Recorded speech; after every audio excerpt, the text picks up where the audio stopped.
Okay, gonna let everybody in.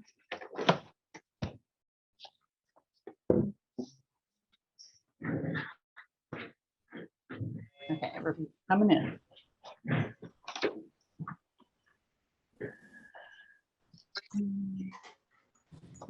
Bigger so you all can see.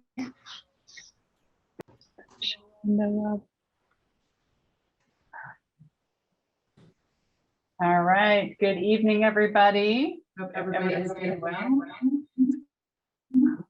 Hold on for 1 second. Sorry. Oh, we got it. Okay. All right. Let's see. Where should I look? Right here. It is November 8th, and we are in our board meeting, and this has already been an exciting week. And here's rain pitter-pattering, and hopefully it won't come too strongly. I hope everybody's staying safe and getting prepared as needed. But we will jump right in for this evening. And looks like we have a good turnout tonight with about 21 people here. We have a lot of us here in the room tonight. So let's see our agenda. Just as a reminder, actually, I'm going to drop it in the chat. Our agendas are always posted on the board docs site. So for those of you who haven't visited, please go and visit the board docs site if you would like to follow along with any of our agendas. So I'm going to go ahead and just drop that in the chat so that everybody sees that. Yeah, hold on.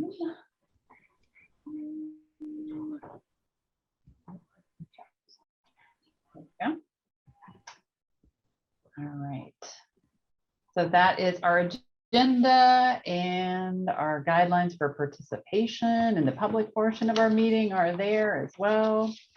So what we'll talk about tonight, we will quickly review the agenda. We will allow for any public comments. We will go back to October 4th to approve those meeting minutes, which are available to all of you board members in board docs. Please, thank you for placing your report out in the board docs for us. And we have some updates from you and your principals, so talk through those. We do have, I believe we're going to have about 3 votes, about 3 votes that we need to do. So make sure we get those done. Philip will get up to date on finances.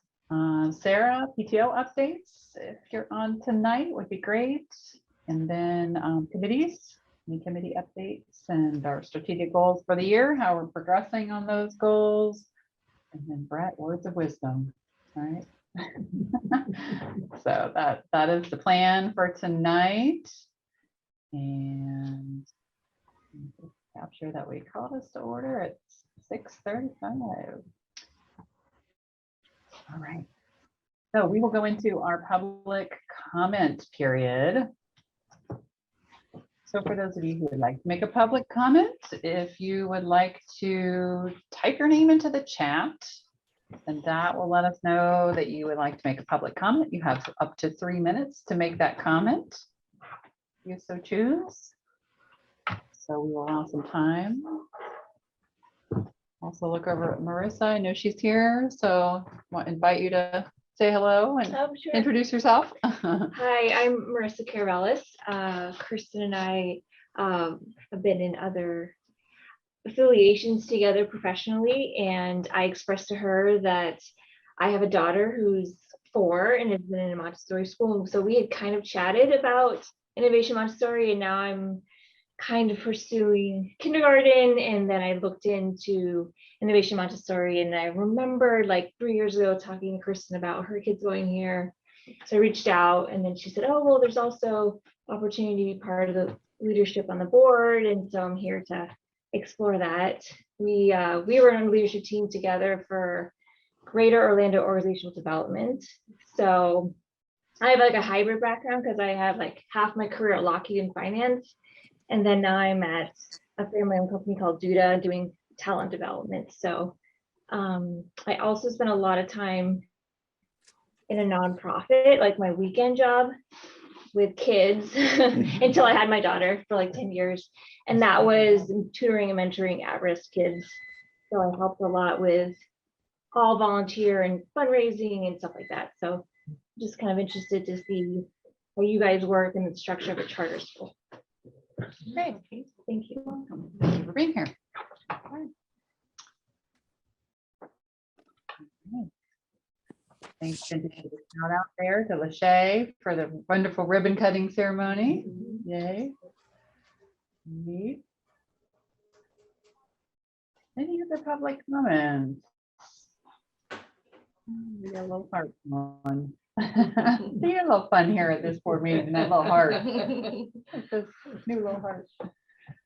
Grand opening ceremony was fantastic. It was. Jared and Lachey, you guys did a fantastic job. It was. Thanks for your support and Yep. all of that. A lot of fun. Mhm. It's great. Great moment. Okay. Any other public comment?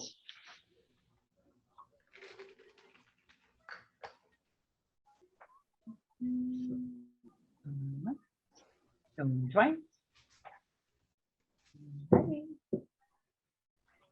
That concludes our public comment period. Thank you. All right. So we are going to conduct business of approving the minutes, which are back on October 4th.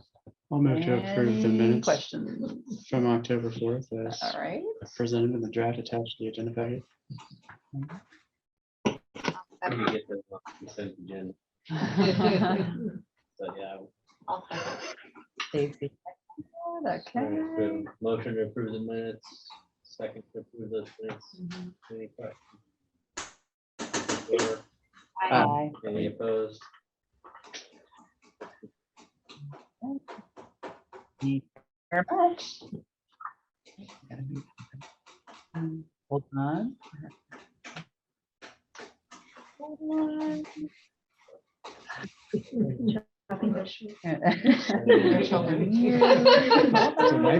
usually- on. Kristen's got it. Okay, we've got appropriate muting going on. Okay, great. All right. So, okay. Oh, and Jose says he's here and the rain has him trapped in his car. Oh, no. So, okay, hopefully he'll be able to make. Sorry about that, guys. No problem. Okay, so where are we going next? We are going to I was Patrice. gonna say, you're gonna There come you to go. me. Yep. Okay. So as part of my director report this month, and what I've been trying to do is offer you guys a construction update based on our last building meeting, which was on Thursday. So again, just talking mostly right now around Fuller's Cross, that the work that is being done. We are still waiting for the county to go ahead and approve for the street cut that they have to do in Fuller's Cross. Their deadline for approving that is next week. So with the storm, we hope that it still will get approval and move on. However, with everything else that I did share with you around what's going on at Fuller's Cross for the drive line, we did have very recently a problem come up where they, as you know, we spent not a lot of money, but they had to spend some extra money in de-wetting the area because the area that they were working in was taking in so much water. So they did some sump pumps and brought in some extra equipment. Everything was going fine, and we were looking at just waiting for that last road cut permit from the county, and all of a sudden water is coming in, and this was before the rains. So Z Development was going to be coming out, and I was just telling you, Brett, this Z Development was just supposed to be coming out tomorrow, and unfortunately because of the storm, they're not going to be able to come out tomorrow.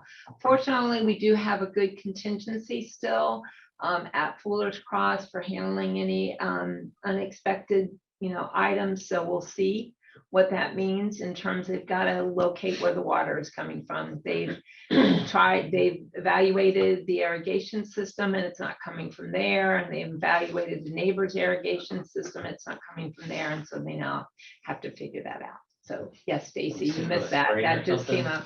they are just really not sure where it's coming from. The drain from across the street as they're trying to I- fill that space and dry it out. Yeah, And it's no. managed to come over to our Yeah. side. So Z Development and everybody was supposed to come out, tomorrow, but unfortunately because of the storm, it's gonna be pushed off until next week. Well, So- more wet We've where it's done- harder to track. If we did some geo surveys back years ago, when we first bought that piece of property, when we were considering building on there, like I felt like there was some study that was done that told us more about that, the conditions of that. So Well, the that it soil was very- report, yeah. St. John's Water Yeah. Management did a bunch of research Right. on it, like. Wasn't that it was really wet, the water table was. Yeah. I don't know if it was just. Feet of dirt Case in layer, point. I don't know if to we're dry just, it up. we're just back to that, like, hey, this is the piece of property we bought, or is there really something that's causing? I think at this point in time, because wet. they had satisfied the problem and they had de-wetted, if that's the right word to use, that's where they seem to use. Watering? I know, Watering. de-watering, Watering. watering, yeah, I would use drying, but anyway. Dry out, but- It seems to me that what has happened now has just really popped up. So it does feel more like it's a leak coming from somewhere. Maybe from the Because- well issue, like from moving From the well moving or the well? not Was capping there the a well. There was a Yeah. Yeah, well? we Yeah, had there was the well and original it was- well, we yeah. capped it, And and then we re-drilled a new Yeah. one. So not sure. Anyway, so the other thing just to advise you about. You may know that we were hoping to use our power panel that we have over from the portable system. You want somebody just to mute? Oh, wait. Yeah. Can't you mute all? Okay. You just need to mute We all. were waiting.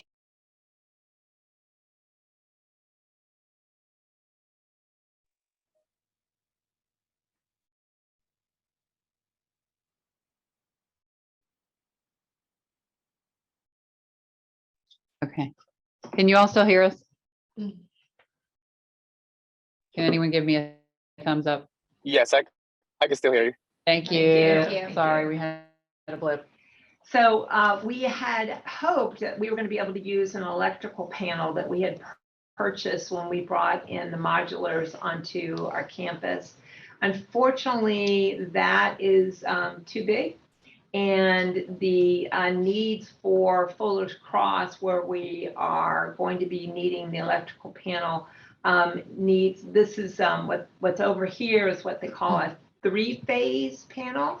And we don't have enough ampage for it, so we've got to use a single phase panel. So we're hoping that it's not too much additional cost, because again, we were saving that money because we already had the panel here on campus. But we'll go ahead and they are pricing out a single phase. We also hope that, if you might remember, it took us a long time to get that panel in because of all the problems they were having with supply chain. So we're hoping that that's not going to be problematic as well. So that's can sell another our thing. Good panel too. Yeah, and so or we'll keep it should we decide at some point in time to bring in basketball lighting, that could be a reason to keep it. The new timeline that I know has always been a question does seem to be mid-January. And that's if everything comes as we expect it to, meaning that the final issue also on that property has to do with the sod. We are using a particular type of sod for the soccer field, and it does go into dormancy. And so if it goes into dormancy, then we can't cut it. And so we need it to be able to be cut and brought in time. And so that's another thing that we're juggling right now. And of course, you can't bring in the sod unless we have the electrical panel that is going to work with our irrigation, because we don't want to waste the sod. So it's a lot of little things that are juggling right now. The best bet for the timeline is going to be mid-January if everything comes as we plan. Again, dependent on the city approving quickly, getting the panel for the irrigation, getting the sod that's not dormant, and determining how long the lines on the drive line has to cure. Because that was the last thing that was shared was that there's lines that have to be pushed down onto the pavement, and that there will be a curing period for that. I don't think it's going to be too long, but they still were not determined when that would be. Any questions about that? Is the watering problem affecting where they would where they're cutting the drive line, or is it more of where the soccer field's gonna go? It's really affecting where they're laying down the drive line, because where they have to now bring in the fill for the drive line, but they are seeing too much water seeping in. Because we've got the limestone down this way. Is it really then that side where it comes back to Fuller's Cross this way? Yeah, and I saw a picture and I didn't really ever identify We exactly. don't have where that it was. issue out in the rest of the property where the playing field's gonna go? No, because that's not dug up right now. It's the area for the drive line. Yeah. Any other questions about that? So right now, the plan would be mid-January to have the drive line fully open. Everything done, soccer field operational. And that's right pending now, sod if availability. everything goes according to plan. Because if one of these Priority would things, be to get the drive line open, right? So yes, like if yes. And we could they put- do agree with that, that if they, that would be the priority. I would like, kids, I'm rooting for you. I would actually root for the soccer field, but Yeah, no, I just- but the drive line is the Yeah. priority. I think the students would root for the soccer field, but that's okay. Sure. If they ever open the end of Lakewood again, then we'll probably start seeing traffic that's not us. I again, so know, I then know, we'll be I know. Wanting that drive I line. know. But yes, if everything goes according to plan, then especially, But we could open it in maybe some phases. right, and the biggest thing is right now, the concern I have is where the water is coming from, right now, and especially with the storm coming in. But they may have to bring in the sump pumps again, but again, they're gonna have to catch wherever it originally, What originated. if they dug for drainage? Say that again? Where have they dug that they're having the water issues? So let me pull up the email that they sent on it.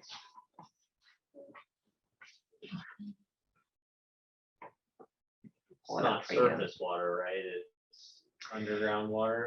Yes, it's not surface water. It's definitely underground water. So hold Is it on. where they've dug to put the drainage pipes that's gonna connect out to the So I'm gonna pull up. street or whatnot?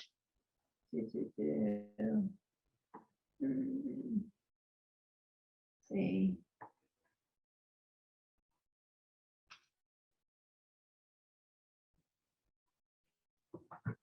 Can you see that filled with groundwater? So that's the first photo. So it looks to me like it's in the corner over here. Groundwater level in that area is at or just below the very bottom of the lime rock base layer. You can see the asphalt of the existing school in the photo.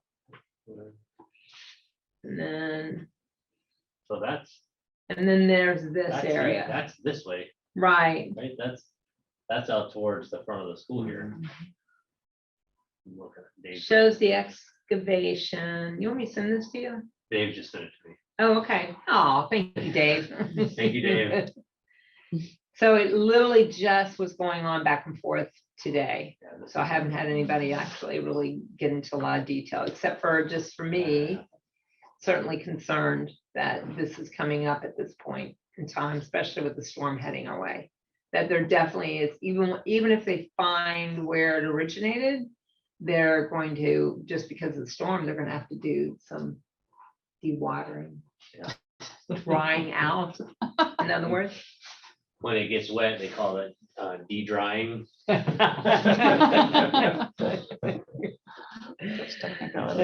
Anyway, but unfortunately, the trip for tomorrow is canceled. But those are the big items that are still out for the construction project. I will say that we are excited that we have been working with Summertime Dock and Deck. For those of you who have been with us for a while, may remember we talked about building that platform out in the conservation easement area. So we actually have signed a contract with them as part of this entire project. We did sign a contract with them. So we're excited. They will have, I think it's like 253 linear feet. It goes off into 2 different directions. And then there will be also 20 by 20 feet platforms at the end where it forks out. There will be railing around the whole thing. It's going to be Trex material. So we're excited about that. So that'll be just a nice And little both of the addition. platforms are covered, No, just the one on the end. no, neither one of them are covered. I thought There's we no had one roof. that- No, No, no. I think they may have had a picture of one in one of the. but maybe it was the I- first proposal we had. for them. They I were gonna think they cover one of them. show a picture of it, of a covering is if they're going to use it, but it's not a part of the proposal. So it's a bring your own umbrella sort of situation. Yeah. Yeah, outside. So did you guys, then you? We haven't picked the Trex yet. They believe that they are probably looking at, based on their work schedule, they're looking at late spring. The Trex is like the better option. right? I'm not the best. There is a The better, good, better, best. yeah, so Okay. this was like, yeah, this was the better, Still a recycled plastic. right, still, Won't rot out. Right, Right. a bit more durable. I'm friends with the guy that owns this company, and I've seen a lot of the stuff they built with it. It's really, really nice. looks good. We're excited I about that. like the material. Any other questions about the construction? It's exciting to see all the students using the basketball court, so that's Kind exciting. of glad we ended up with a done building, given that just getting the drive. Wow. Yeah, I know. Yeah. That's right. No, that's right. Okay, so then I was gonna turn it over to Kathy Tobin, and then we'll turn it over to Jared as well. They're gonna just share some the school improvement plan updates, unless you want to go to the votes first. Okay, okay, well, we'll turn it over to Kathy Tobin, and she will talk about IMO. Hello, so we are going to, I'm just turning on my video on there. So just talking briefly about the school improvement plan for IMO. A couple of components that we're taking into consideration. One obviously is test scores, and then the other is culture and community. Around test scores, looking at our scores from last year, we did have a few ups and downs. Surprising was that our ELA scores in from 3rd grade through 8th went down 3 percentage points, still outmatching district and state at 57%, district at 60, we're at 65, but just something we want to keep an eye on because that was a little surprising. Also science took quite a big drop this year, down 16 points. Yeah, down to 62 with district at 56 and state at 51. So digging in with the team to sort of figure out what went awry there. Social studies up 14 percentage points to 91%, which means students reaching a score of 3 or above. District is at 77%, state at 72. Math, we are, math has always been a struggle for us, but we have put a lot of focus on math, and our math score went up 7 percentage points. Still sort of right there at the state level and a bit below district. We're at 54, state at 55, district at 60. But what's very encouraging is that our lowest 25th percentile, which counts when, you know, it's at the state level, they're looking at that the growth of the lowest 25th percentile of students. And our score went up 22% in growth for that lower 25th percentile, which is impressive. In math? Yeah, in math, yeah. So where we put that focus, we definitely grew. So yeah, happy with math. We're going to keep on that track and dig in a little bit about science and keep our eye on ELA. Overall, to do with the school, we are noticing lots of challenges around behavior and self-regulation. And we are, you know, attributing a lot of that probably to long-lasting impacts from our COVID experience. And we are putting some time and effort into helping stabilize those behaviors. Our APs are working very, very hard, as are our classroom teachers. And we have actually 2 upcoming parent education events around positive behavior at home. One of the things that teachers are hearing in conferences, and one of the things that social workers and administrators are reporting, is that many parents are identifying that they just sort of gradually let discipline slide a little bit and let the behavior expectations dip, due to the COVID pandemic and things being all out of routine and norms, and parents working at home suddenly having a higher tolerance level for children being on devices all day and what have you. But whatever the perfect storm ingredients are, we want to help our families and our teachers address those. So we're going to have 2 parent ed events with Jill Schaefer, who's a very talented, very experienced social worker and therapist. Those are posted on Parent Square for anyone interested to sign up on. And also we were at the conference in St. Petersburg this week at the International Montessori Council Conference, and connected with some people who are going to be able to give some good professional development to our teams also around all those things. And that's it. And a hurricane. Is the, you had a math committee prior that we had implemented with the school year. Is that committee still That committee, meeting? And they will be reconvening over the summer. And the level leads are working together right now around all of those things. The best standards sort of took a bit of a focus recently because Florida changes standards. So that sort of took a bit of effort. It'll be interesting to see how that works for us. It's a conversation actually that came up quite a bit over the course of the Montessori conference, that where we're looking at public Montessori and its alignment between Montessori spoken sequence and the standards. So it's sort of a general conversation. then you shared the FSA scores. Right. And then we have our first level of FAST scores in Right. as well. Do you have anything to say as to how I know that they're coming in lower, but to how they compare to maybe the district or the state? Do No, we have any Stacey, of that I data don't, yet? no, I didn't print that. We do have it, but I didn't print it for today. But I will tell you one of the big things that we're noticing about FAST, and I think we've touched on it in recent communications with parents, is that it's just been a beast for our school to pull off around just even the necessity for one-to-one devices, which we don't have for pedagogy. We wouldn't expect to have one-to-one devices in those elementary years. But district has been working with us around solutions. Our biggest challenge right now is, first of all, the upheaval 3 times a year, not just 1 time a year, for what feels like very high stakes testing. And then that we have to have everyone in one space, that we have to separate the 1st and 2nd graders from the 3rd graders. It's a lot of stuff that doesn't work very well for our Montessori model, but district has been very collaborative with us in working with the teams. And Stephen is hoping to order a whole lot more devices. Right. Yeah.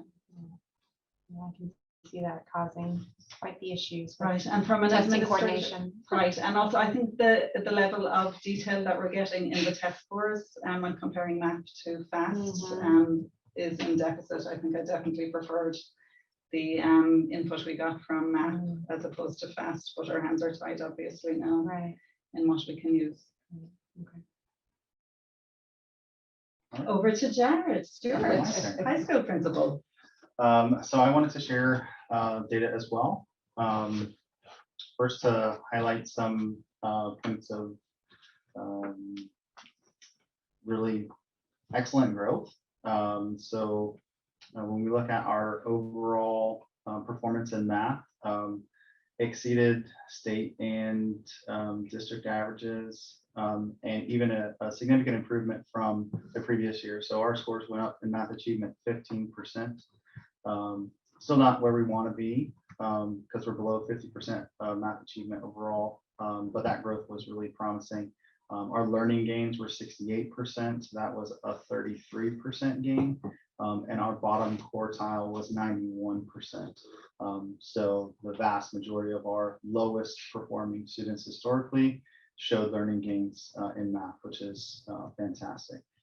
Science achievement was up 10%. Science in high school is based off the biology EOC. And so that was nice to see those gains as well. We were down a little bit in social studies, but still at 81%, which is 10% over the district average, 13% over the state average. Areas of concern and areas where we're going to focus some attention are in ELA. ELA achievement dropped 7 points from 2021. And our biggest concern are in the learning gains and the bottom quartile learning gains for ELA. Both of those came in significantly lower than we were expecting. And so those are really the only two areas where our scores are below the district and state average. So we've implemented some plans to address those specific concerns. Some of that has been addressed with just being very intentional about scheduling of students and with our staff, making sure that staff members' strengths are being accentuated and they're supporting students where there are areas of need. In addition, we have implemented a literacy support that is happening on Wednesday. So we pulled a group of 24 students during work cycle on Wednesday for some additional support with our inquiry coach, who's also reading certified, to help fill in some of those gaps for some of the students who have struggled historically in ELA. We also are providing just getting to that point where we're able to provide some after school and before school tutoring. And we're seeing that that's really making a difference. And as far as FAST is concerned, we are in the fortunate position at the high school where we are one-to-one. So it was still impactful and it certainly took longer than we had anticipated, just with issues with devices and issues with, timing. One thing that we found out quickly is the anticipated time to complete the assessment didn't really match the actual amount of time it took for the students to take the test. So we had planned for one class period, and in most cases we saw that extending beyond just the one class period. So for our future test sessions, we will have to do a modified schedule to ensure that the students have enough time to take the test. But our scores were pretty promising. We did score in 9th grade 2 points above the state and district average, and for 10th grade 8 points above the state and district averages. Despite this being a new assessment, despite some of the challenges with ensuring that students had enough time to take the test, we still did pretty well. And we use those scores in addition to previous FSA scores to identify some of the students that needed additional support. So there were some students who we didn't have previous test score data on. And so we were able to identify some of the students who are new to us who didn't have previous FSAs. So they wouldn't miss out on that opportunity for extra help. Like what Kathy had mentioned with regards to the student behavior concerns, we're seeing a little bit of that as well. I certainly think our high school students are getting settled into their new space and kind of learning how to navigate that environment. And so we've seen improvement in those areas. I told the teachers last week with regards to areas of professional development. So what are some of the needs that they had seen arise, and restorative practices was the highest on the list. So we will be focusing starting very soon into some additional training for teachers and for students on restorative practices. So I think our approach is the most appropriate approach when it comes to addressing student discipline concerns. But there does seem to be a need for greater clarity and support for teachers and students with regards to, what does restorative justice look like in practice, and how everybody can support those endeavors. And so it was great to see that, and we're certainly going to move forward with providing that support for teachers and students.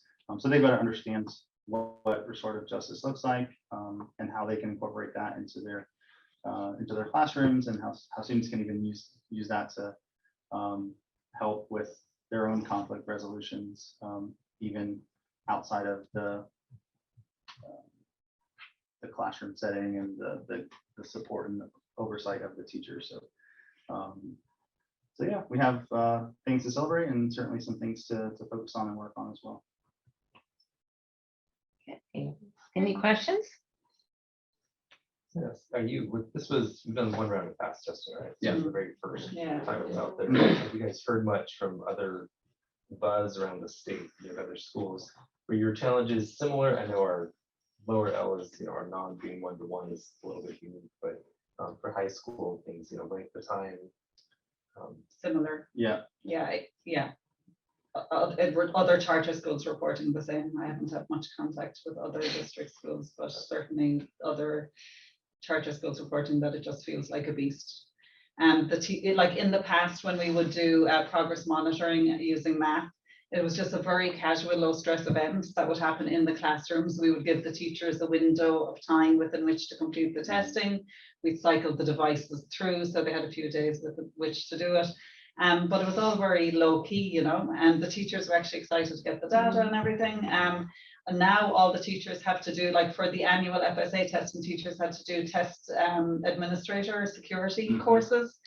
The teachers all had to take that just for the fast testing. It's the classic standardized test where here's all the parameters. Three you have to times give it, a year now. So instead of now one. it's all Proctoring. layered on. Yeah. Yeah, and that third test is still high stakes because we still have third grade mandatory retention around ELA. So I wouldn't say right now. And so I didn't get too stuck into the first lot of fast testing for all sorts of reasons. I'd be interested to see the growth that happens between period 1 and period 2. And look at the correlation then with math. But I reserve my final judgment, but right now I'm not a fan. Yeah, I think one of the things that we gained with MAP was the longitudinal data, so to follow how the students progressed year over year, or from fall to winter to spring, and we don't have that now. Anymore. Hopefully that will be a part of what the state does with fast testing, but we don't really know.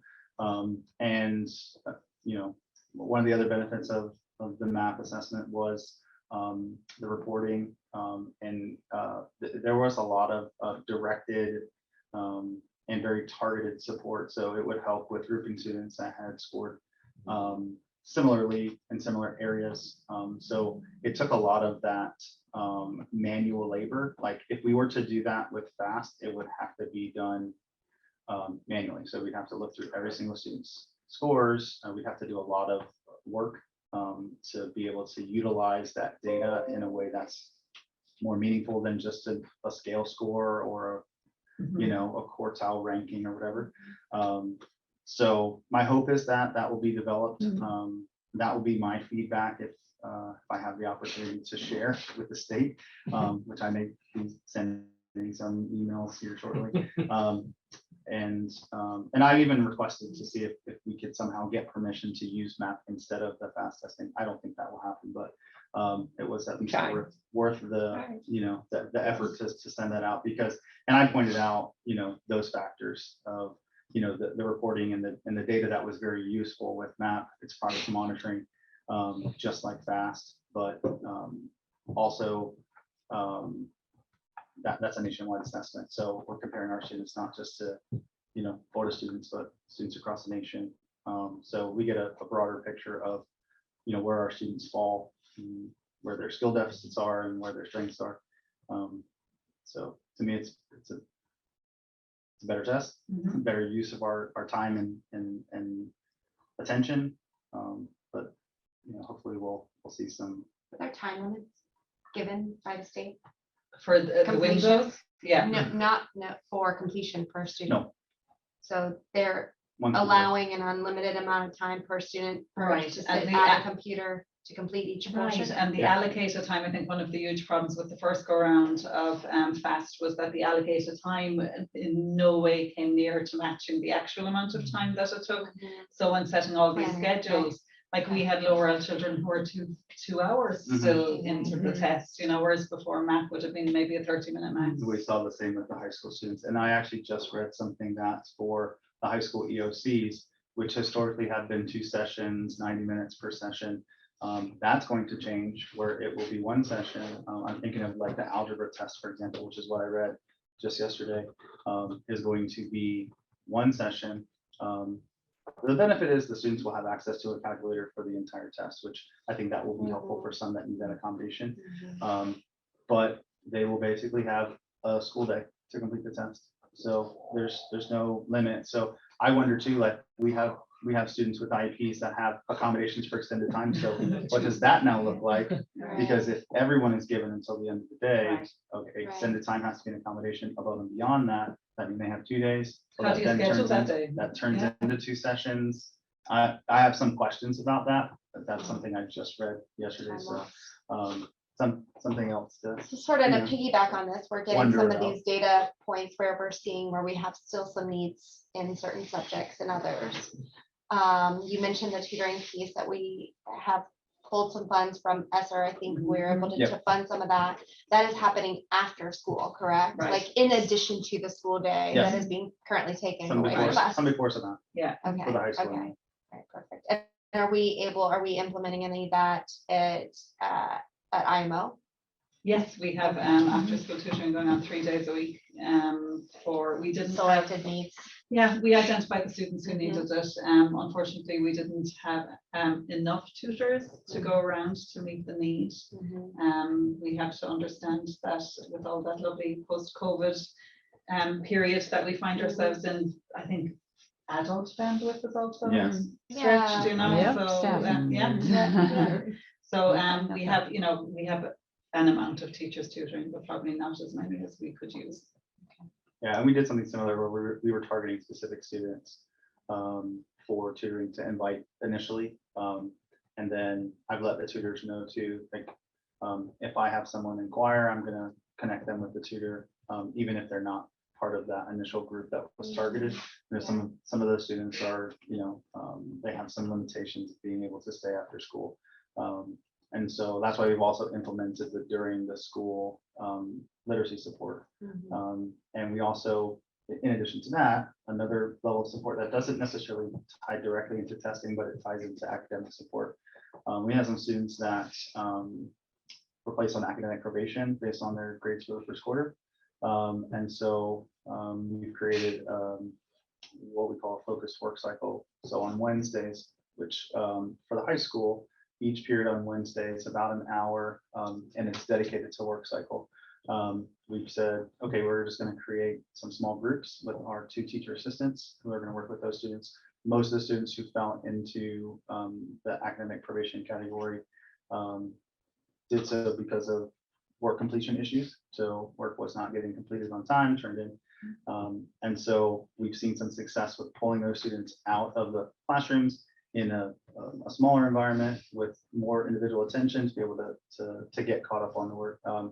And at least half of those students at this point, just from my weekly check-ins, have made significant progress. All of the students have made some progress. So we'll look at progress reports when they come out soon, just to kind of see where they stand now. And obviously we'll see where they are at the end of the second quarter when we do our GPA recalculations. And also, if I could just give a shout out to our student services team, who are working very hard on supporting the children with all the academic needs. They are working very, very hard. Yeah. And it's paying dividends, as we can see with those math scores making such a good jump in the lowest 25th percentile. For sure. So just to clarify, at this point, you don't know what historical reporting will be available to you. So for example, when you go into the next FAST, you don't know yet what's going to be available as far as how you could compare to the first FAST. Then. No, I think that we would expect to see that. Okay. Kristen, what we've lost though is the link from all our historical All of them testing to previous this years. point. Years to this map. point, Yeah, yeah. to this Okay, point, so so that's the that's point, is we don't lovely, have the yeah. map. Right. But you do anticipate there would be something linking the fast tests, Right. right? And you would be, But we're that's starting- not what you have to do manually, right? Just to No, be so clear. the one thing that I was mentioning is within MAP, there were several reports that helped teachers or administrators identify specific benchmarks or needs for groups of students. Okay. So it okay. really helped with intervention. So Yeah. instead of having to look benchmark by benchmark, student by student, and pull out those students manually, which is what we would have to do with FAST, they don't Oh. provide that kind of report for us. We Mm. basically just get, scale score, and then each of the three Mm. different categories Mhm. that the scores are broken into. Mm. So we don't really have a way to look at that data beyond just kind of big picture. So narrowing it down, intervention is most appropriate when it's by student, by benchmark, or by standard. When you can group the students that all have a similar need, you can address that need Yeah.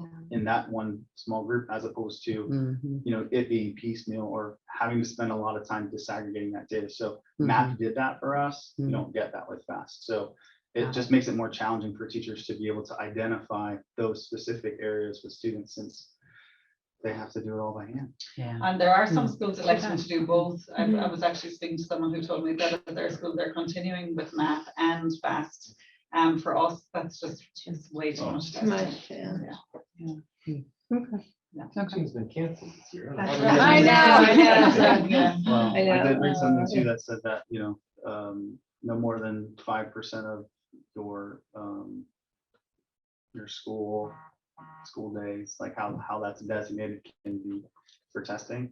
I'm wondering how other schools are able to meet that, because I was just kind of thinking, okay, so that's about 9 days.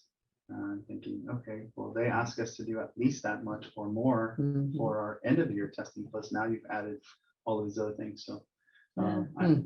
I just found that interesting as I was doing some research into what the state statute said about testing, because I was really, That may be really our curious. saving grace, that legislation. know. For tweaking for next year. Yeah, Yeah. no kidding. I don't doubt for a minute that even at the state level, they have to see that this was not wonderful and There make will some be changes. adjustments. Yeah, Yeah. there will be Mhm. changes. It's not just us who didn't New like it. programs are always hard. to Yeah, make We adjustments just got and this, roll out. but I did Yeah. assessment specs for the best standards just now, like Right, it just came right, out like right. very recently, so they're just way behind us. Let me get that. Oh, maybe that's- Okay, we ready to move on? Yeah. Okay, so I did want to bring up that one of the conversations we want to have in December, after we have had a chance with the governance committee to get together and meet. One of the things that happened and I became aware of as we were going through the bond process, our legal team let me know, had I ever considered moving our 2 charter schools that we have for the K-8 and for the high school to consolidate? And I was really surprised to hear that idea. And I mentioned to her, because they work with many, many charter schools all around Florida, and they see this happen. And I told them I did know that we could do that. To make a long story short, we needed to finish up that bond process before we even make such a consideration. But I have mentioned it to the board and wanted you to know that I have kind of moved a little bit further on that. Brett and I met with Kia, Dr. Kia Sweeney Scott, who is the Senior Director for School Choice with Orange County Public Schools. And she actually was really excited about the idea because she recognized we would save some administrative costs. We would save some auditing. We would also be able to, more align how we're using our resources, because as we know, oftentimes with our high school and our K-8, we have to share resources in order just to meet the needs, that the high school has. We always knew that would, be that way. So we have some language that our legal team has given us that the board could work off of to provide a motion for a letter, which then would be presented to the Orange County Public School Board for combining both of our schools into one what we call MSID, which is just school identifier at the state level. They would suggest that we would combine 0272, which is the high school, into 0172, because 0172 has a 15-year contract. We like that idea because that would circumvent needing to renew the contract for the high school later. But what we want to do is we want to bring this to the governance committee. So anybody who's interested in joining the governance committee, I've asked Kevin if we can, get that going, and he's asked me if we can get it going. So we both agree we want to get that going, and that's going to be one of the things that we're going to bring up to that committee, the first meeting we have. So I just wanted to put that out there for discussion and any questions that anybody might have. It's a lot of information. I know it was kind of buzzing around, last year, but we, just couldn't even think about it. And I know there would be, some ramifications, that we have to think through. But it is this idea again of just collapsing both schools into the one school. So we would be one K through 12. Again, we're going to kind of dig into it at the governance, committee meeting, probably have our legal counsel on the call if we can, to really dig in what that would look like for our structure, our overall structure for our corporation. But why don't you just put that out there? Anybody has any questions or? No questions. I would just ask, you guys from the governance perspective, we have that conversation with our, with our attorney. Let's just, it seems like a no-brainer to me, but let's just make sure we've looked at pros and cons, and then once, if we decide it's the right thing to do, what are the logistical things that have to happen to make that, to do it. And then I think there's what subsequently should we be looking at beyond that? Is there a consolidation of 501c3s? Because we've got we've got like 3, we've got like 4 distinct LLCs that we operate. How do we consolidate some of our we've got the foundation. We have the got our IMO, foundation, we've got right? We have, CASA, I know. high school. Just Just what would we, is there also an opportunity to consolidate from a organizational corporate perspective? I think we'll take that direction and do some thinking and come back with a report for the board. Thank you. to be sure to include the financials, what's cost savings based on the consolidation, right? Audit goes away. Absolutely. Set of financials go away. I think in the You financial include the column, board treasurer to get those financial details provided for you. if he's not on the governance committee, he might find himself, he might find himself as an ex officio attending. And then we do have 3 votes that I sent ahead of time to you. These were votes that our legal counsel, when they attended the Florida conference for charter schools that was held in Orlando a few weeks ago, they sent an email, which the state is always there to present new rules to existing legislation. And so there were 3 that they felt we needed to address through a board vote. Again, I've reached out to Kevin, who may want to help us a little bit more with the language, that I put together. I did get some help from our legal counsel as well. But for the First Amendment, it basically speaks to this idea of bathrooms on campus being identified as, let me get the right language.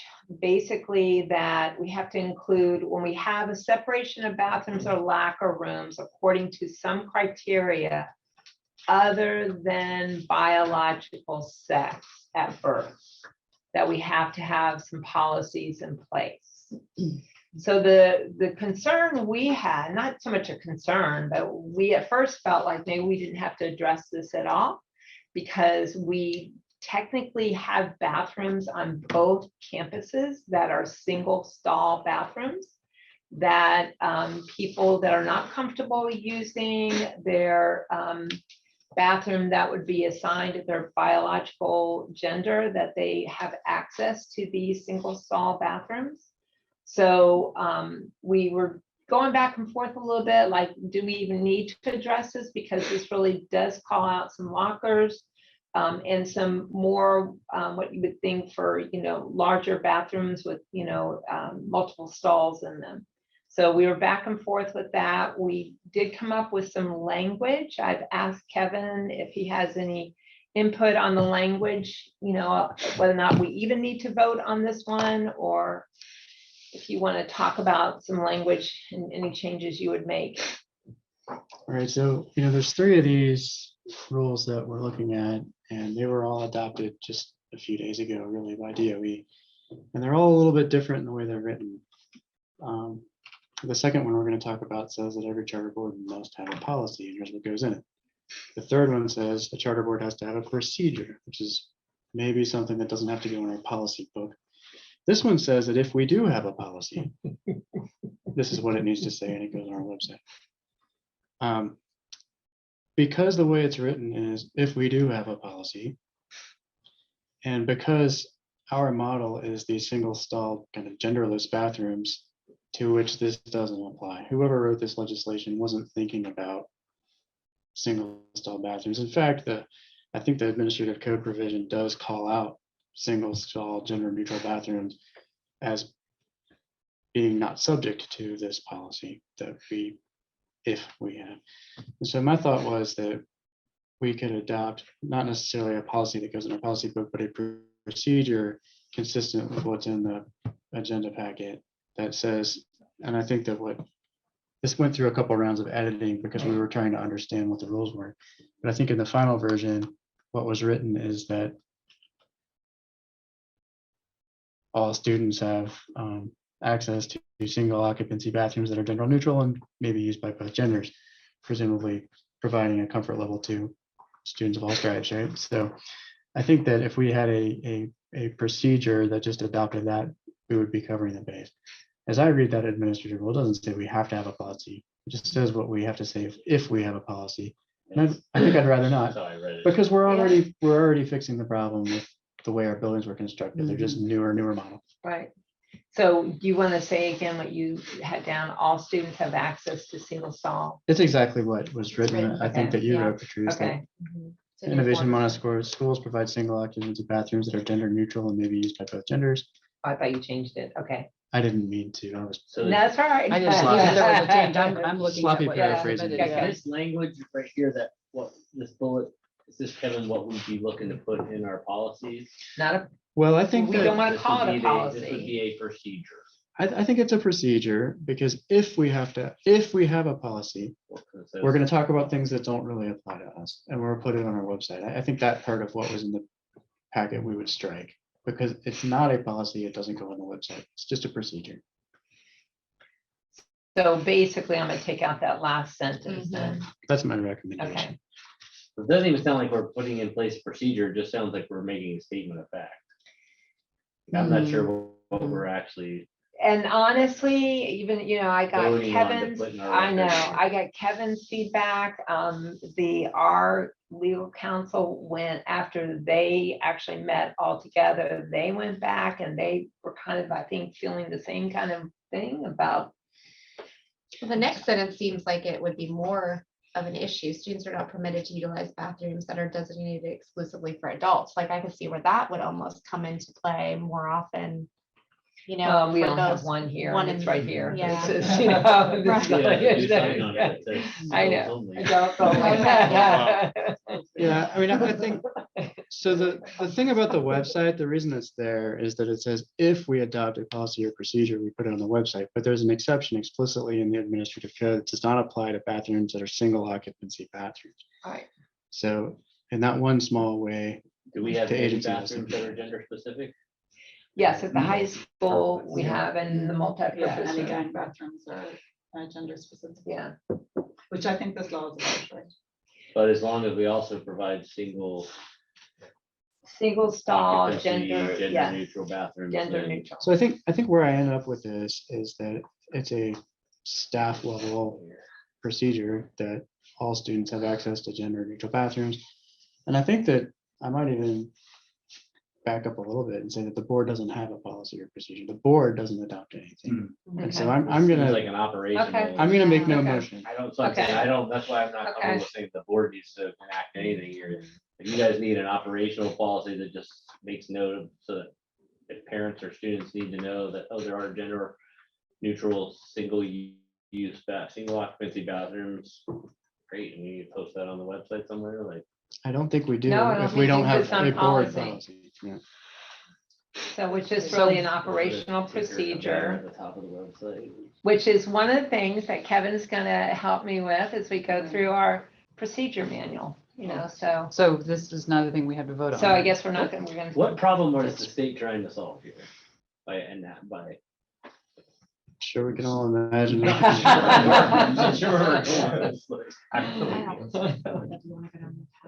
Are we trying to provide a more inclusive environment, or are we trying? No, to yeah, make I it don't more know. Yeah. Difficult to provide Yeah. that inclusive environment. Okay, So that was.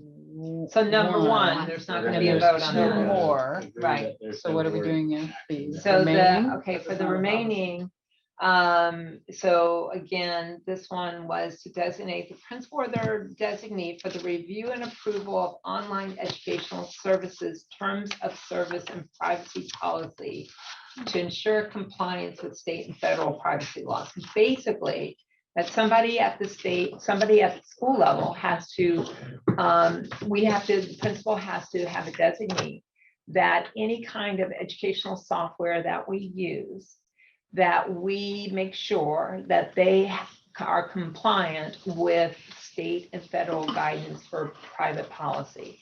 I cannot imagine a situation where an educational software that we're using doesn't comply with such, policies, but it is something that apparently I know, well, I mean, you'd be surprised. yeah, I wouldn't, mostly because they're so think you specific find to that in educational. software in general, like, Mhm. there are lots of software that don't comply with other Collective, maybe personal privacy emails, laws Right. that have been enacted. So many privacy laws have Yeah. been enacted over the last few years. that asking for age range. You may, so if our action is just to make sure that the principal or a designee is responsible for reviewing those and making sure they comply, then we can, is that a policy, Kevin, that we're? This one is a putting in place? policy. It's a policy. It's Do we need explicit. to name somebody that's gonna do that? Well, We're no, just it's just saying, giving we the would designate a principal or their principal, designee, yeah. You have to designate a person or persons responsible for the review and approval of online educational services. And it's to review for compliance with FERPA, CAPA, and all the other things you've heard about. Yeah. And it's kind of the California standard that we all Right. meet. So I'm sure that Patrice has someone in mind who will be that designee, but the policy is going to require her to designate that person. Right. You just may want to identify any of the softwares that we're using today and just do a review. Right. Send them to grab the terms and conditions and reach out. to those I people and have them send to our know. lawyers and make sure that they're Right. checked. Yeah, I mean, one thing that we do and have done in general, is we've had Stephen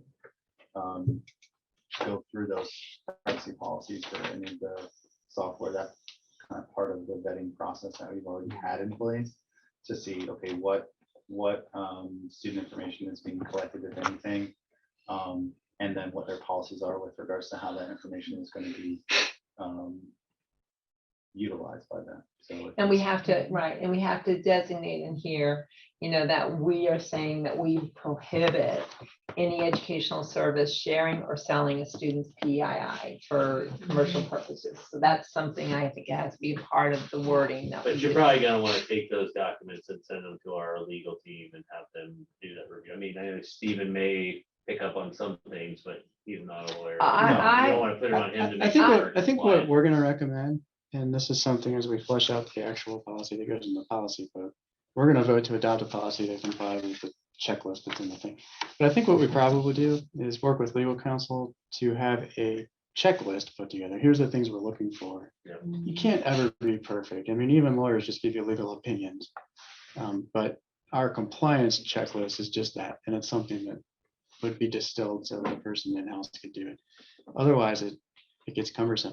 The other thing I hope we end up with is some We kind probably of, don't buy new software on a regular basis. we don't, I think it'd be nice if the state had some kind of whitelist at some point. That Yeah. once There's a Orange s- County There's has. a Yeah. standard Here's our definition of what is Yeah. PII, Yeah. pretty much, and you have to just Software look, is that Right, stuff being right. captured, State may Right. have their own. saved somewhere? Right. So it can be a checklist, yeah. I'm sure it's like, prevent, if someone's doing a survey monkey, some esque thing, that type of thing is trying to prevent. On right? an ad-based software Yeah, like- versus, purchasing it. Like Right. you couldn't just do if it was free and you were just doing it, but it was ad-based and was collecting information or providing Right. other information, then I can see where that would be an issue. Seems Look at all straightforward. that, Yeah.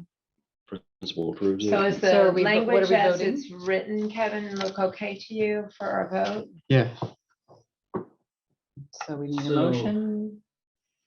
Kevin, will you propose a motion then? I move to adopt a board policy that will comply with Rule 6A-1.0955 of the Florida Administrative Code. In essentially the form attached to our agenda packet, but we'll just format it to fit into our policy manual as an administrative task. So we've got a motion to adopt 6A-1.055. I'll second his motion. Second, any questions or comments? Okay, all in favor? Aye. Aye. Any opposed? Motion carries. Thank you. There's one more here. Okay, there's one more that's a little bit more involved, but I like the way Kevin framed this, that we will work to get it, lined up the way we need to get it lined up. But this is specifically the one that has to do with the parents' rights in education. And the big takeaway is around being able to have a process in place for parents being able to provide a complaint and how we will respond to the complaint. Specifically, we will assign the principal to respond to the complaint within 7 days. And once the school receives it, we'll respond within 7 days. If it cannot be resolved, then the school district must attempt to resolve the dispute within 30 days. And that is according to Orange County Public Schools. So, and then if it can't be resolved, we also have to put forth a procedure for parents to request the appointment of a special magistrate utilizing a form prescribed by the Florida Department of Education. So it's kind of a long one. And the Innovation Montessori schools recognize schools can be held responsible for the cost of the school district and reviewing and responding to a parent complaint of this nature. Kevin, you're on. So does this I think apply we only play pay to, if you lose, though. Yeah. Or does do we this have to apply pay? to all complaints of any nature, or is this only Specifically complaints specific to something in to the the parental? parental bill of rights? The Yes, parental parental rights in education bill, education. that 1557. Okay. So what the, How do we distinguish complaints from there between just, Complaint. I don't like my child's teacher? well, what the board has to do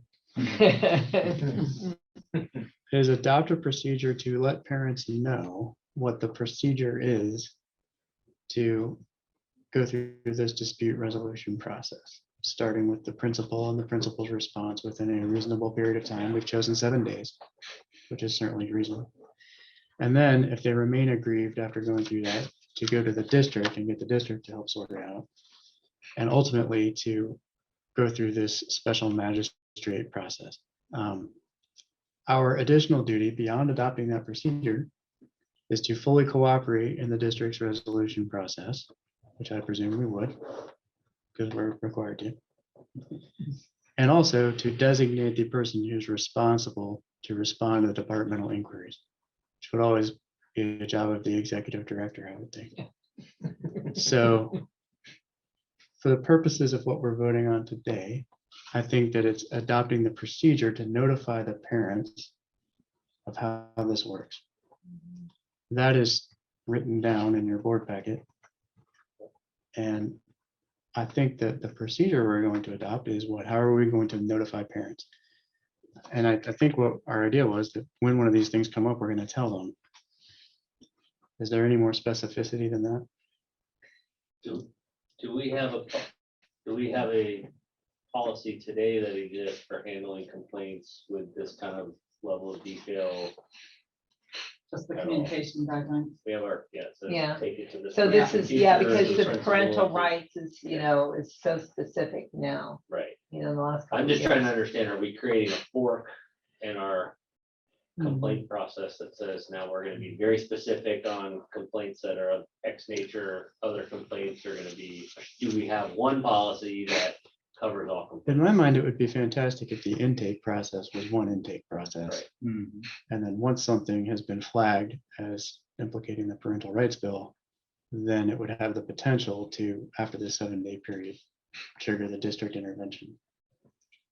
Where that happens, I'm not sure. You guys deal with this So stuff every probably day. it's a matter of the principal making the determination whether it's a specific parental rights complaint or just a general complaint. And then at that point, sending the procedure notification. Sounds like the board governance committee is gonna be busy. Would any of this responsibility sit on the complaining parent to recognize that, right, I have my rights inside of this bill? And say, oh, well, I think, in fact, that's the whole point of what the legislature is trying to get us to do, is make sure that we are affirmatively giving them the roadmap to this dispute resolution process. And I don't think there's a problem with letting the governance committee draft something and make a recommendation that we can take up in a month. In the meantime, we'll just make sure that we tell all the parents who have complaints Yeah, what they need to do. my question on all these really were gonna be, I know these were laid out in an October meeting of the state. What's our timeline of when we need to have this turned around? And I don't even know that they're rules yet. Yeah. They were voted to become rules. I know Arnold Law sent them to us as a heads up, but Mhm. just something we need to take immediate action on, or? Well, do and we that's have when some Kevin kind of time dug here? into the rules to see, like, you know, we may just be that, because we are that school that jumped on it, you know, sooner than most people would jump on it, but, There's charter schools with quarterly board meetings. and yeah, I I think was we're, gonna say. this was So he not, feels like this is we're less than a just- month ago that the Yeah. DOE. I mean, we could certainly could we have a vote just saying that we're approving the board governance to, Yeah, I mean, um, I think it's reasonable to make a motion that the governance committee be directed to finalize a policy in accordance with is what's it a policy? required, This will be a policy. might as well. And then we'll bring that back in a month for kind of ratification. Again, I would kind of look at, do we want a holistic complaint resolution policy, of which complaints related to parental rights have this, you know, so where you've got complaints come in, we've got a policy that covers all types of complaints. There's, you know, steps for those types of complaints, steps for others, but is there a way to have something that's fairly standard that meets all the needs, right? I mean, Like, do we? have we a don't just sit on things timeframe for more than Yeah, I 7 was days wondering really for our- anyway. for So, our current? Yeah. and all we're saying here is we Yeah. have to just at least acknowledge it in the first 7 days. It says your Yeah. complaint's been received. We'll work with, you Let's know, just bring it back in a month. it's not a resolution, it has to be. Yeah. you're gonna reach the We'll 7 we'll bring days, it right? back in a month. I mean, I would just look for if we could have a broad Yeah. policy. and I think that that's covers all wise. And complaints. we'll look at Yeah. whatever we currently have in terms of, you know, interactions with the school to register these. I mean, things. it's really like even really a matter of, well, it's also a matter of us really like kind of what we talked about with accreditation of making those determinations. When is something needing to be a policy? When is it simply a procedure, you know, which is just probably, we could spend one meeting discussing that at the governance. And we're gonna try to clean all that up. I mean, we didn't get into it with the last one, but that PII on websites thing is really part of the rule that already required us to have a FERPA policy. Right. Right, And which we so- have. Well, when I talk about formatting it, what we're really doing is adding new language to an existing policy. And this, with respect to the parental rights complaint, it might end up being the same thing, that we already have something on our books about how we deal with complaints from parents, and this could just become part of that. So you were motioning something to that wait I for a month. captured. Okay. So Kevin motioned that the governance committee will propose a policy update for complaint resolution for ratification at our next meeting. I don't think we That's need to not take a motion. vote order on that. We're just making this, you just enter that as a statement. We're just into the meeting making minutes a that note. We're asking for the governance policy, the governance committee to Notes. take action on that policy, Okay. thank you. right? Mhm. We Sounds don't fine. need a vote on anything, right? It's not actually a vote tonight. Okay. Well, we may have more guidance from what other charters are doing. Mhm. And that's the end of my report. Thank you. You're welcome. A very robust report tonight. Okay, time check, 7:50. Over to you, Philip. Got 2 minutes, so yeah, 2 minutes, you know. Now we want to get our. No, that's good. I don't have a PTO. whole lot of notes. The short description for finance. Overall, the year is largely progressing along with budget. The variances are from a student count, IMHS is about 5% under, while expenses are about on budget. So that is something we'll be keeping an eye on for the year. Just to see how that continues to play out. Another area, Kathy touched on this a little bit, laptops for testing related to fast testing. We're not 1-for-1. In theory, we could use perhaps some grant money that's outstanding to get it, but that gets to the next challenge, which gets to cash flow challenges. As we've talked about many times, and especially a lot last year, we spend money, submit it for grant reimbursement, we get money back in, so we can then use those same dollars to buy more stuff to submit for grant reimbursement. OCPS says they do a 30-day turnaround, and we just got our money at the end of September for this stuff submitted at the end of June. So I'm not quite sure how they're doing math, but that doesn't quite add to the 30 days. So that is also creating some cash flow challenges for us because we're sitting on several substantial chunks that need to come back to us. I'm trying to get those things lined up. So that's I talked about it with Dave a little bit today. It sounds like definitely a point of anxiety for him with good cause. I think on the broader aspect for the board, it's just good to have an awareness of. Him and Patrice are working the scenes as best as politically connected. You know, sometimes it's better to tell the boss, and other times it's better to work with the person doing it for him. So managing that, it sounds like it's something that the dust should settle, and we'll suddenly see things moving along, and it will be no concerns there. But that's the big story out of the time is grant money. It would be nice if it came in a little bit better. Create some challenges on there, and yeah, that's the finance update for the time being. Pizza Fridays, you're still forecasting again as part of the. I know it has been forecasting. I thought I heard, is Pizza Friday coming back, or is it? There was talk about middle school taking it over for a while, but I think it's probably beyond their scope. So making a note to self. I know it keeps going with the back and forth. It was a substantial It money was, stream yeah, for us, yeah. and I believe the plan has always been to bring it back, Yeah. and it always ends up keeping. Yeah, it's but always wait, popular. And it keeps going just a little bit. Did I hear high school did come up with something, or was that going with the student led more, or is that also still kind of being figured out? We don't have anything specifically like Pizza Friday. Our lunch committee did approve 4 locations that students can order lunch from. And so that has been happening for the last couple of weeks. But that's not generating any revenue for the school. It's just a perk for the students to be able to get out bringing it from home. Yeah. But yeah, I mean, that's certainly something that we could consider, and I think that our high school lunch committee could probably support that. Yeah. So yes, Stacey, it is still a budget shortfall. It is something that I think would be good to bring back in. And I don't know, let us know if we can support, whether it's the finance committee, PTO. Great, we'll do. Got some connections there. So I Well, and hear- the other pitch I would make is that Plan Giving is also down to the forecast, and Tuesday, November 29th is Giving Tuesday. Mhm. So as we come to the end of this month, if you would consider maybe giving a little to the school on Tuesday, November 29th, Giving Tuesday, I think that that would greatly calm Dave's nerves. So. Thank you for bringing that up, Stacy. I welcome. totally forgot it was November. And, I haven't adjusted to the time change. to recognize the You're still holidays. waiting on my September, so that makes sense. Or July. July, actually. July. And on that note, I know in the past, when people have done fundraisers on Facebook, Mhm. Dave has seen those dollars come in. Yeah. So We if could someone's set that so up. inclined, they Yeah, I can, can- you can, and even.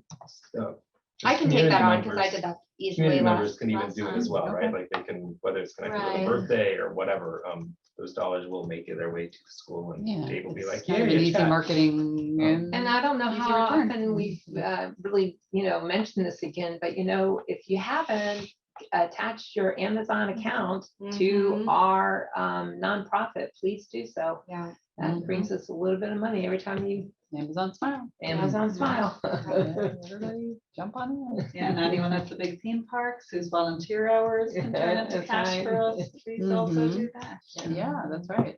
You can get grants. So. Yes. This is a good reminder, we probably should talk about fundraising. at this one as well. Yeah, Mhm. it sounds like my next newsletter. And shout out to PTO for the walkathon. That Yeah, was- Yeah. that was great. Mhm. Great. It was great fun. Speaking of that, I know we have a PTO update. So yeah, shout out to the walkathon. Thank you. Yay! Oh. I got a little helper here tonight. Is it PTO update time today? It All right, is. perfect. All right, well, the walkathon, thank you all for making it a success. We have had the funds come back from 99 pledges and our raffle site Zephy. So we're doing our final accounting and we should be able to have a check to Dave by the end of the week, weather permitting. So we're very excited for that. We are also preparing to give out teacher grants and give out the birthday cards. So we put a poll up on Parent Square. The last day for teacher input is going to be this Friday. It's going to be majority rules. We give 4 options for where they'd like their grant money, and that's $100 per teacher, $50 for the TAs. So that's coming up. And then this Saturday, our big event is the chili cook-off. It's going to be so much fun. We have a lot of involvement from all the other clubs and different groups on campus. So the safety patrol will be joining us for a bake sale and water. We have PTO gardening is going to be there. Also, the book fair is going to be there on Saturday night, so people can do book fair. And then we'll be having free face painting, yard games, and music just to make it more of a community event. And we have the coveted golden spatula for the best cornbread and aprons for the best chili chef. And then we'll also be giving out a prize for the best vegetarian vegan chili as well. So we're very excited about that. No, you can't have any of that. And then on Monday, we're going to be launching our Krispy Kreme digital dozen flyer. So you'll see that it's up already on our website, but we wanted to not overload people with activities and fundraisers. So you can get a dozen for $10.50, and then that can be redeemable. You can send it as an e-gift, or you can redeem it at any Krispy Kreme store. Then on the 15th, we're going to be having our PTO meeting on Zoom at 8 p.m. So join us for even more PTO updates. That's so exciting.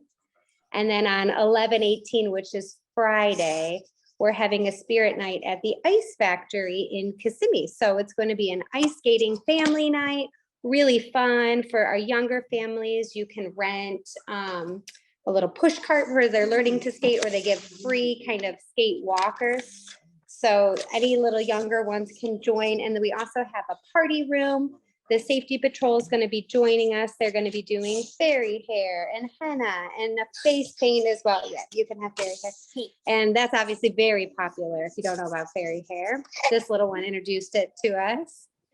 Another thing coming up is that the IMHS Events Committee is doing their Gotham Gala.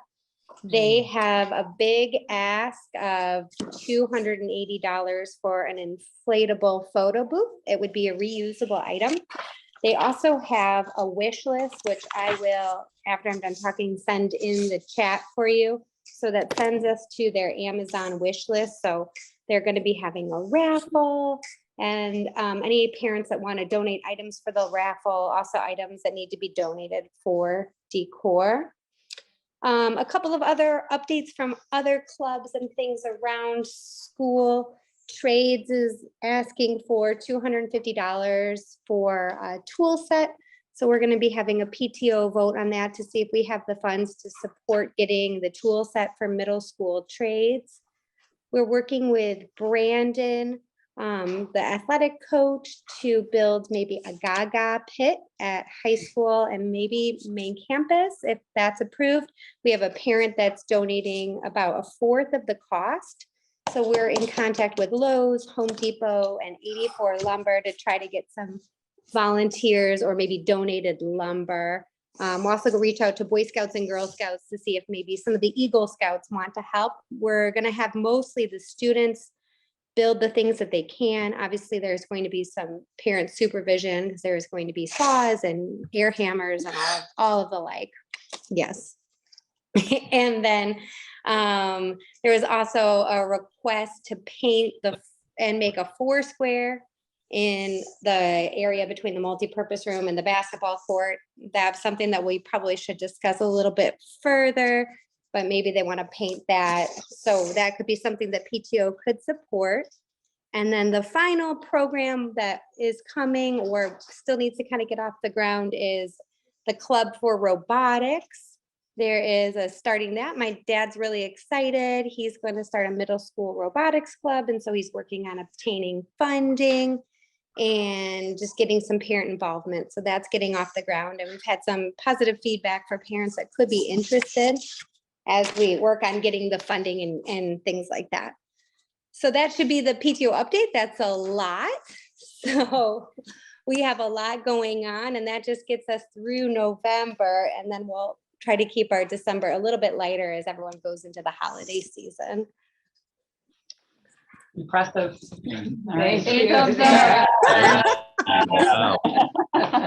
Thanks, guys. Collaborative update. Woo-hoo. That's all the updates. Thank you so much, Sarah and little one. All right. So we're getting towards the end here. So we wanted to do any committee updates. So We loaded up the governance committee with a bunch of action. follow-ups there. Sounds like it's getting We'll an advertise idea. that meeting anyone. Okay. Well, we may have some interested people who might want to attend that meeting, volunteers or other interested board members. I have a So- committee question, or to yield the possibilities. It's just the exploration of bringing back a gala committee.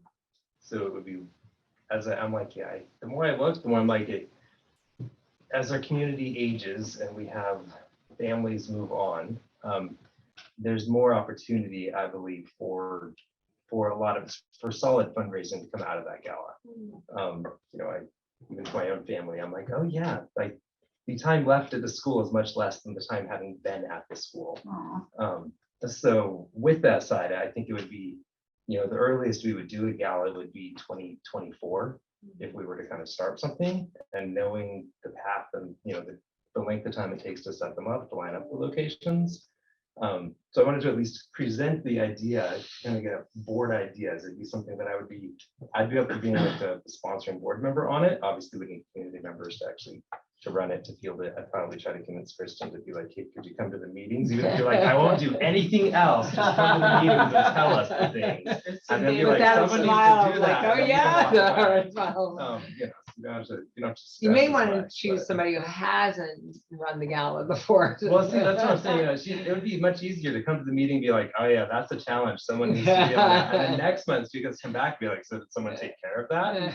And so I wanted to at least toss the idea out there, get the opportunity for others. My expectation would be first steps would be, is there enough people to be on it? Not really board members, but community members. And then two would be to come together with a proposal of what's the agenda, what's the objective of the gala, what's the goal, what's the basic time frame, or what's the size, right? You got to weigh out that scope of what you're after, get the board's buy-in on that, budget that's what to I an would- extent. That's what I would ask for is, I mean, it'd be very supportive of putting together a committee that could make a recommendation on an event that we should host as a community, whether it's a gala or some other type of event. I Like the mean, local flavor. and I think it's, like when we did the events at the farm, something in, different than those, like, let's just define that objective and then define the right event that supports that objective. A black tie type gala,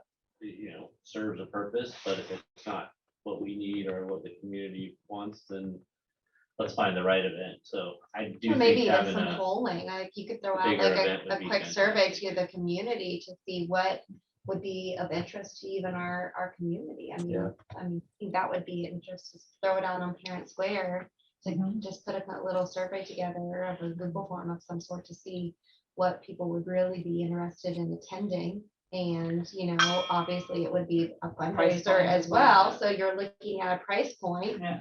per person to then support that process. the So, reason we stopped gala really was because it was an ROI type decision, right? I mean, we weren't raising the type of money from it that justified the amount of work. the amount of work that went into it, right? I mean, we raised a ton of revenue, but the net off of that was, Yeah, we spent a lot. after all the speakers expenses and with. renting out a science center Yeah, I and, mean, like if that's a What high, it netted was not yeah. commensurate with the And I that think is. there's a middle ground that's- possibility. I know there was also a lot level of of effort conflicting it took to put priorities it on on. it as well, right? Oh, it's a fundraising. Oh, wait, tickets can't be that expensive because then Right. people can't go. And Right, well, right, shouldn't yeah. we give all the teachers Yeah. free tickets? And like, wait, I Right. just gave away like a third of my tickets. So how can I Yeah, and that was fundraise? the thing is that, now we have such, robust activity with our PTO, really Right. kind of building all of that community, again, purpose and intent. Community building, PTO, right? Board, fundraising. That means Yeah. the priority has to be Yeah. different and we need to be intentional about that. And we Mhm. can't feel bad about if we say, hey, you know what? This is This is $100 only per ticket, or, differentiated, That, right? honestly, my thought would be you price it with some Yeah. level of graduate I've had pricing for- people reach out to me as well to say that they would like a gala. A couple of people have screenshotted me similar like black tie events. Hey, we should host this. So just if you're wondering if there's an appetite, I've had more than like 3 people, different parents, just, unprompted say we should do something like this. So there does seem to be an appetite for a more adult directed night because we do a lot of kid directed activities. So if you just want, a feedback on that.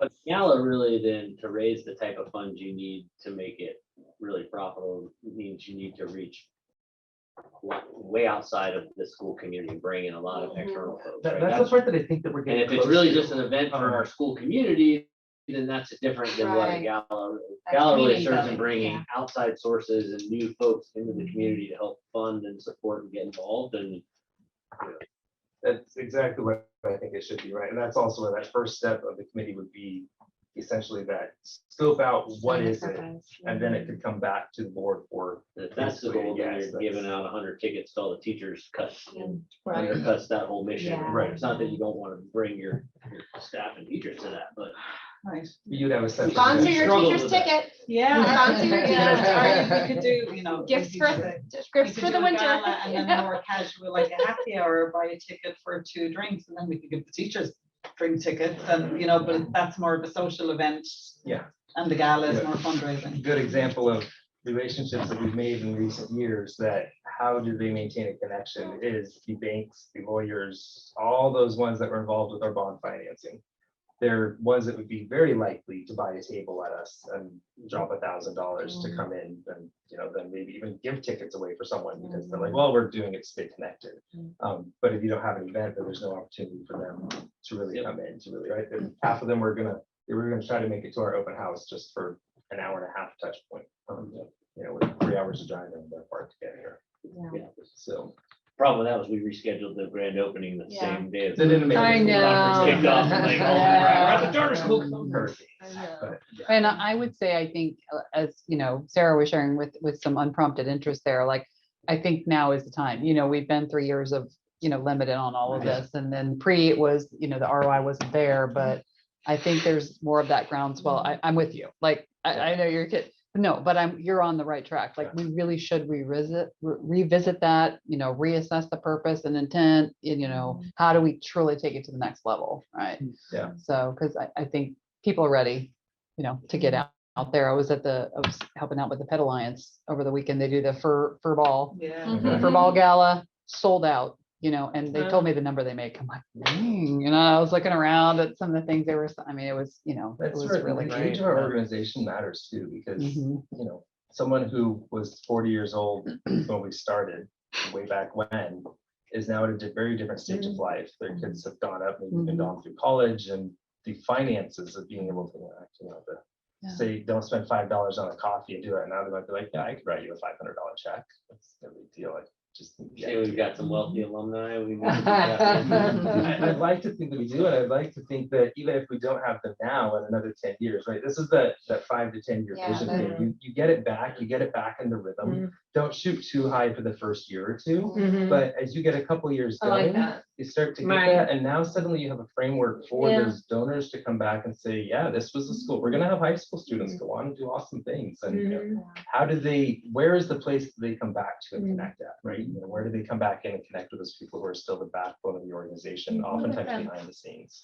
So that's my pitch. I wanted to, I think for first points, really just kind of your nods, I can get some feel out, or we can, I don't know if we needed a official vote for it. Yeah, we want to create an ad hoc committee that will look, we've had like an events committee ad hoc before that will look at the potential events we could host and make a recommendation back to the board in the next 60, 90 days on some options of. A couple of years ago, we did, I think, 2 years in a row, we had the local flavor Some in the fall, and people coming the back to the school gala in in the the fall. spring, Yep. and we had multiple options. From a logistical standpoint, I've never run a gala. I could certainly help with grunt work and hotel wise too. I could reach out to the hotels and negotiate and leverage those contacts from that standpoint. So for any of you who Nice to are get a interested, I gala at a guess, hotel reach out and to me. be able to stay at the hotel. It'd be kind of fun, right? Yeah, you do it as a getaway, offer up Yeah. special pricing, and get the hotel in Oh, on that. staycation, there we go. For sure. Okay. See now. So again, Excited, okay. I'll put in the grunt work. I just need the guidance because I've never. Okay, you have the green light. Philip. I'll wait to see what you any come board back with. members interested, let me know, even, and my hope would be, my plan would be to not make it as intensive as what I know Kristen and Betsy have done in years past. To spread it out a bit more, and also to have it where the group that's working on it is almost exclusively working on that gala or those events, right? Where I know, especially when Kristen had done it in the past, it was then on top of a whole bunch of other things, and on top of normal work, and on top of having kids at home, young kids at home. So you put it all together, it's a lot more demanding. I think if we were to do it, just the approach would be knowing that you've done in the past, what are the different silos of what needs to be done? And then we could parse that out, hopefully to the right people to just run with it versus one person. I mean, Should I put your name on the list? you can absolutely, like I said, I would feel uncomfortable heading it because I've never done one, but I will run point with, space and negotiations. There's a and lot stuff. of great people in our community who, my wife being one, who loves to be in party planning and prepping and sketching out a lot of that. None of them want to lead anything, but if you give them someone who's leading, many of them will be like, oh yeah, I'm in, I can do this part, I can do that part. So, all right, we'll run with it. I'll try to, sorry, January gets a little, I don't want to commit to anything in January, but somewhere in that first quarter, we'll bring back, That's fine. we'll bring back something and kind of give you some more details. I figure we're at that right time frame to send the locations booked up to that 9 months to a year in Yeah. advance. So Mhm. it'll give us time to get something figured out. So that segues perfectly into recruiting and bringing interested board members forward for further consideration. So that's good that there's committee opportunities I hear coming alive here. So that's great because we want to have those opportunities for those who are interested to participate and kind of feel things out and see how they're going. There were some meet and greets. Hopefully you all connected. Looking to see, did you connect on your meet and greet? So I assigned a few people for you to meet and greet with. So let me know status. I have an appointment Looking, tomorrow. looking, Failure. looking. I'll have an update next month because I Okay. meet with her I tomorrow. can connect with you. So Okay, yeah, just shoot me a note, let me know, and then we have a I didn't couple have my name other on anyone, right? interested members, not yet. Okay. Oh, great. Stay tuned. Saw your email, and I was like, oh, Nope, wait, nope, so nope, that- not I'm like, looking I at don't you, think I you're good, forgot you're it. good. So, yep, just continuing to move that process along, so. Thank you for attendees tonight as well, so. Okay, any other Do we have a timeframe for when we were committee? trying to add? That is one of our official goals for this year, as in complete before the end of the school year, I School think, year, yeah. so. I believe in the spring, we would want to have Yeah. interviews and make that decision, so. Okay. All right. Other committee updates? Okay, Brett, final closing Any wise comments? words? No, you guys have heard enough from me earlier today. All right, okay, Okay. thank you all, we will Thank adjourn you. at 8:16. Thank thank you. Goodbye,